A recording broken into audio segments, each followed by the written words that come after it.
ಎಲ್ಲರಿಗೆ ನಮಸ್ಕಾರ. ಸಂಕಲ್ಪ ಮಿರಾಕಲ್ ವೈಬ್ ಚಾನಲ್ಗೆ ಸ್ವಾಗತ. ನಾನು ರೋಶ್ನಿ. ಇವತ್ತು ನಾನು ಗ್ರಹಗಳ ಗೋಚಾರದ ಬಗ್ಗೆ ಹೇಳ್ತೀನಿ. ಸ್ನೇಹಿತರೆ, ಗುರುಗ್ರಹ ಬೃಹಸ್ಪತಿ ಸ್ಥಾನ ಬದಲಾವಣೆ ಆಗ್ತಾ ಇದೆ. ಈ ವರ್ಷ 2ನೇ ತಾರೀಕು ಜೂನ್ 2026ರಿಂದ ಮುಂದಿನ ವರ್ಷ 2027 ಜೂನ್ವರೆಗೂ ಕೂಡ ಗುರುಗ್ರಹ ಕಟಕ ರಾಶಿಗೆ ಪ್ರವೇಶ ಆಗ್ತಾ ಇರೋದ್ರಿಂದ ಈ ಒಂದು ವರ್ಷ ಫಲ ಹೇಗಿರುತ್ತೆ ಅಂತ ನೋಡೋಣ. ಕಟಕ ರಾಶಿಯವರೇ, ಇವತ್ತು ನಾವು ಮಾತನಾಡುವುದು ಬಹಳ ಜನ ಕಾಯ್ತಿರುವ ವಿಷಯ ಇದು. ಗುರು ಗೋಚಾರ ಫಲ, ಕಟಕ ರಾಶಿಗೆ ಗುರು ಬಂದಾಗ ಏನಿರುತ್ತೆ, ಯಾವ ಥರ ಇರುತ್ತೆ ಅಂತ ಬಹಳ ಜನ ಒಂದು ಮಾತು ಹೇಳ್ತಾರೆ, ಗುರು ಜನ್ಮನರೋ ಅಂಥೇಳಿ. ಅಂದರೆ ಗುರು ರಾಶಿಗೆ ಬಂದರೆ ಒಳ್ಳೆಯದಲ್ಲ ಅಂತ ಅರ್ಥ. ಅಂದರೆ ಕಟಕ ರಾಶಿಯಲ್ಲಿ ಜನ್ಮ ಸ್ಥಾನದಲ್ಲಿ ಜನ್ಮ ರಾಶಿಯಲ್ಲಿ ಗುರು ಬಂದರೆ ಅಷ್ಟು ಒಳ್ಳೆಯದಲ್ಲ ಅಂತ ಬಹಳಷ್ಟು ಜನ ಹೇಳ್ತಾರೆ. ಆದರೆ ಗುರು ಸ್ಥಾನ, ದೃಷ್ಟಿ, ಮದುವೆ, ಪ್ರೀತಿ, ಮಕ್ಕಳು, ಶಿಕ್ಷಣ, ವ್ಯವಹಾರ, ಹಣಕಾಸು, ಆರೋಗ್ಯ, ಭಾಗ್ಯ ಎಲ್ಲದರ ಬಗ್ಗೆ ನೈಸರ್ಗಿಕವಾಗಿ ಮಾತನಾಡೋಣ.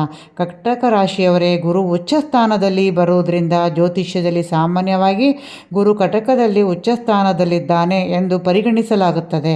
ಅಂದರೆ ಗುರುವಿನ ಒಳ್ಳೆಯ ಗುಣಗಳು, ಜ್ಞಾನ, ಬೆಳವಣಿಗೆ, ಮಾರ್ಗದರ್ಶನ, ಆಶೀರ್ವಾದ ಇವು ಹೆಚ್ಚು ಆಗಬಹುದೆಂದು ಹೇಳ್ತೀನಿ. ಗುರು ನಿಮ್ಮ ರಾಶಿಗೆ ಬರುವುದರಿಂದ, ಉಚ್ಚ ಸ್ಥಾನದಲ್ಲಿರುವುದರಿಂದ, ಗುರು ನಿಮ್ಮ ರಾಶಿಗೆ ಬಂದಾಗ ಮೊದಲಿಗೆ ಬದಲಾವಣೆ ಆಗುವುದು ಪರಿಸ್ಥಿತಿ ಅಲ್ಲ, ಯೋಚನೆ. ಇದುವರೆಗೆ ಸಹಿಸಿಕೊಂಡಿದ್ದು ಸಾಕು, ಇನ್ನು ಮುಂದೆ ಬೆಳೆಯಬೇಕು ಅನ್ನುವ ಭಾವನೆ ಬರಬಹುದು. ಕೆಲವರಿಗೆ ಆತ್ಮವಿಶ್ವಾಸ ಹೆಚ್ಚಾಗುತ್ತೆ, ಹೊಸ ದಾರಿ ಕಾಣುತ್ತೆ, ಜನರಿಂದ ಗೌರವ ಸಿಗುತ್ತೆ, ಜೀವನದ ದಿಕ್ಕು ಬದಲಾವಣೆ ಕೂಡ ಅನಿಸುತ್ತೆ. ಆದರೆ ಎಲ್ಲವೂ ನಿಧಾನವಾಗಿ ನಡೆಯುತ್ತಿದೆ ಅನಿಸುತ್ತದೆ. ಜವಾಬ್ದಾರಿ ಹೆಚ್ಚಾಗಬಹುದು, ಮನಸ್ಸು ಹೆಚ್ಚು ಯೋಚಿಸಬಹುದು. ಗುರುವಿನ ದೃಷ್ಟಿ ನೋಡೋಣ. ಗುರುವಿನ 5ನೇ ದೃಷ್ಟಿ ಕಟಕ ರಾಶಿಯ 5ನೇ ಭಾವದ ಮೇಲೆ ಬೀಳೋದ್ರಿಂದ, 5ನೇ ಭಾವ ತುಂಬ ಸುಂದರವಾದ ದೃಷ್ಟಿ ಅಂತ ಹೇಳ್ತೀವಿ, ಪೂರ್ವ ಪುಣ್ಯಸ್ಥಾನ ಅಂತಲೂ ಹೇಳ್ತೀವಿ. ಗುರು 5ನೇ ದೃಷ್ಟಿ ಬೀಳುವ ಸ್ಥಾನವನ್ನು ಜ್ಯೋತಿಷ್ಯದಲ್ಲಿ ಪೂರ್ವ ಪುಣ್ಯಸ್ಥಾನ ಅಂತಲೂ ಪರಿಗಣಿಸ್ತೀವಿ. ಆದರೆ ಹಿಂದಿನ ಪರಿಶ್ರಮಕ್ಕೆ ಫಲ ಕಾಣುವ ಸಮಯ ಅಂತಲೂ ಹೇಳ್ತೀವಿ. ಕೆಲವರಿಗೆ ಅನ್ನಿಸ್ಬೋದು, ಇಷ್ಟು ದಿನ ಕಾಯ್ತಾ ಇದ್ದಿದ್ದು ಈಗ ನಿಧಾನವಾಗಿ ನಡೆಯುತ್ತಿದೆ ಅಂತ. ಹಾಗೆ 5ನೇ ದೃಷ್ಟಿ ಅಂದರೂ ಕೂಡ ಪ್ರೀತಿಗೆ ಸಂಬಂಧಪಡುತ್ತೆ. ಒಂಟಿ ಇದ್ದವರಿಗೆ ಹೊಸ ಪರಿಚಯ ಆಗುತ್ತೆ. ಸಂಬಂಧದಲ್ಲಿರುವವರಿಗೆ ಲವ್ ಮ್ಯಾರೇಜ್ ಆಗಬೇಕು ಯೋಚನೆ ಅಥವಾ ಮಾತುಕತೆ ಆಗಬಹುದು. ಆದರೆ ಭಾವನೆ ಜೊತೆ ಜವಾಬ್ದಾರಿಯು ಮುಖ್ಯ ಆಗುತ್ತೆ. ಹಾಗೆ ಸೋಮಾರಿತನ ಹೆಚ್ಚಾಗುತ್ತೆ. ಇನ್ನೂ ಸಮಯ ಇದೆ ಅಂತ ಕೆಲಸ ಮುಂದೂಡುವ ಮನಸ್ಸು ಬರಬಹುದು. ಯೋಚನೆ ಮಾಡಿ ಸಮಯ ಪಾಲಿಸಿ ಕೆಲಸ ಮುಂದೂಡಬೇಡಿ. ಹಾಗೆ 5ನೇ ದೃಷ್ಟಿ ಗುರು ಸಂತಾನಕಾರಕ ಆಗಿರೋದ್ರಿಂದ ಮಕ್ಕಳು ಆಗಬೇಕು ಅನ್ನೋರಿಗೆ ಮಕ್ಕಳಾಗೋ ಯೋಗ ಇದೆ. ಕುಟುಂಬ ವಿಸ್ತರಣೆ ಯೋಚನೆ ಮಾಡ್ತೀರಾ, ಮಕ್ಕಳು ಸಾಧನೆಯಿಂದ ಸಂತೋಷ ಪಡ್ತೀರಾ, ಕುಟುಂಬದಲ್ಲಿ ಒಳ್ಳೆಯ ಚರ್ಚೆಗಳು ಆಗುತ್ತೆ. ಹಾಗೆ ಮಕ್ಕಳಿಂದ ಓದೋದ್ರಲ್ಲಿ ತುಂಬ ಪ್ರಗತಿಗೆ ನೋಡ್ತೀರಾ, ಮಕ್ಕಳಿಂದ ಸಂತೋಷ ಸಿಗುತ್ತೆ. ಹಾಗೆ ಶಿಕ್ಷಣ ವಿಚಾರದಲ್ಲೂ ಕೂಡ ವಿದ್ಯಾರ್ಥಿಗಳು ಅರ್ಥ ಮಾಡಿಕೊಳ್ಳುವ ಶಕ್ತಿ ಬರುತ್ತೆ. ಕಾಂಪಿಟೇಟಿವ್ ಎಕ್ಸಾಮಿಗೂ ಕೂಡ ತಯಾರಿ ಮಾಡ್ಕೊತೀರಾ. ಅದೇ ಗುರು ಈಗ 7ನೇ ದೃಷ್ಟಿ ಅಂದರೆ ಕಟಕ ರಾಶಿಗೆ 7ನೇ ಭಾವಕ್ಕೆ ದೃಷ್ಟಿ ಬೀಳೋದ್ರಿಂದ ಮದುವೆ, ಪಾಲುದಾರಿಕೆ, ಬಿಸ್ನೆಸ್ ಇಂಪ್ರೂವ್ಮೆಂಟ್ ಈ ವಿಚಾರ ಬಗ್ಗೆ ಹೇಳುತ್ತೆ. ಮದುವೆ ಅಂದರೆ ಮದುವೆ ಮಾತುಕತೆ ಆಗುತ್ತೆ, ಸಂಬಂಧ ಸುಧಾರಣೆ ಆಗುತ್ತೆ, ಕುಟುಂಬ ಬೆಂಬಲ ಸಿಗುತ್ತೆ. ಮದುವೆ ಆಗದಿರೋರಿಗೆ ಮದುವೆ ಆಗೋ ಯೋಗ ಕೂಡ ಇದೆ.